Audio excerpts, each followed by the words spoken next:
Idriss Déby Itno, assassiné. Jovenel Moïse, assassiné. Assimi Goïta, tentative d'assassinat. Andry Rajoelina, projet d'assassinat. Archange Faustin Touadéra, projet d'assassinat. Bonjour, je m'appelle Nathalie Yamb. Nous sommes en 2021 et les assassins sont de retour en Afrique. Tchad, Haïti, Mali, Madagascar, Centrafrique. À première vue, les cibles n'ont rien en commun à part le fait d'être des présidents en exercice, ce qui est quand même assez notable, j'en conviens. Mais pourquoi les a-t-on donc éliminés ou pourquoi cherche-t-on à les éliminer? Les raisons sont diverses. En Afrique, on a l'habitude de sanctifier un peu trop rapidement les morts. Pourtant, ni Idriss Déby ni Jovenel Moïse étaient des enfants de cœur. Dictateur connu pour sa brutalité, Idriss Déby Itno s'était de temps en temps exprimé contre le franc CFA et la France-Afrique, mais seulement quand il voulait obtenir quelque chose que la France lui refusait. Ce n'était pas un engagement de cœur ou de conviction. Il utilisait ces thèmes parce qu'il savait que cela exaspérait Paris, tout en redorant brièvement son blason auprès d'Africains très naïfs. Que Nathalie Yamb ou Kémy Séba s'attaquent à l'appareil France-Africain est une chose, et on a vu à quel point cela les a énervés nous concernant. Alors imaginez quelle rancune ils peuvent développer pour un chef d'État en exercice qui émet des critiques dans ce registre, aussi superficielle soit-elle. Mais c'est sa menace de retirer l'armée tchadienne du G5 Sahel qui est très mal passée à Paris. C'est la goutte d'eau qui a fait déborder le vase. Et ce n'est pas la première fois que pour sauver le système, l'on sacrifie un pion pour le remplacer par un proche. C'est même chose assez courante. Et c'est exactement ce qui s'est passé de façon tout à fait grossière au Tchad, où le fils Déby, aux ordres, a été installé par Macron, au vu et au su du monde entier, à la place du père, assassiné dans des circonstances troubles.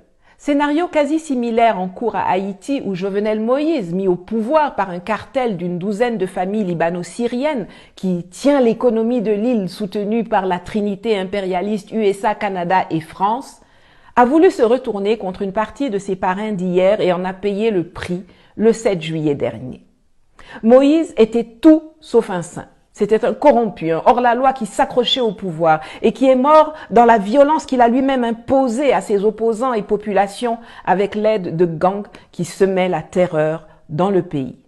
Mais même si une bonne partie des Haïtiens ne le portaient plus dans leur cœur, la façon animale dont il a été éliminé de toute évidence par les services américains en collaboration avec les membres de l'oligarchie bourgeoise, est ressenti comme un affront national et le peuple révolté, martyrisé et affamé exige que vérité soit dite et justice rendue.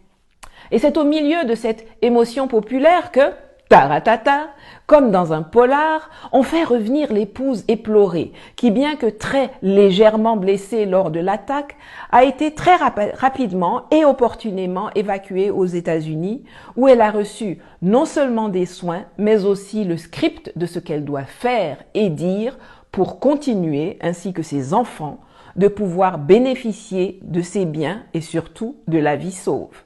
Ne soyez donc pas étonnés si on nous la présente comme une possible successeur de son mari pour l'élection ou plutôt la sélection que les États-Unis veulent imposer en urgence aux Haïtiens.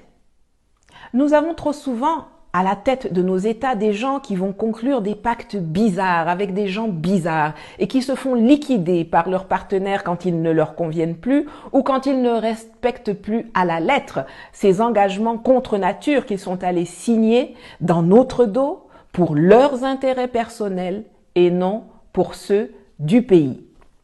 J'espère que ce qui vient de lui arriver sert de leçon au président malgache Rajoelina. Choisir de faire plaisir à la France au détriment d'un pays frère n'est pas une garantie de protection éternelle par le colon. Pourquoi je dis cela? Permettez-moi, pour vous éclairer, de vous rappeler un épisode sanglant qui s'est déroulé il y a 3 ans en Centrafrique. C'était le mardi 1er mai 2018. Ce matin-là, pendant la messe, un groupe d'hommes en armes entre dans l'église catholique Notre-Dame de Fatima de Bangui et, sans crier gare, tire sur les fidèles. Le bilan est effroyable. 26 personnes tuées et 99 autres blessées. Les auteurs de cette exécution barbare sont les miliciens du groupe PK5. La justice centrafricaine, après avoir établi que 2 mercenaires français, Christophe Rento et Bernard Cousin, ont aidé, instruit et entraîné les auteurs de cette entreprise terroriste, lancera des mandats d'arrêt internationaux à leur encontre. Et c'est ainsi que le mardi 5 février 2019, Christophe Rento est interpellé à l'aéroport par la police de l'air et des frontières malgache à Antananarivo. Mais, au lieu de l'extrader vers la Centrafrique, qui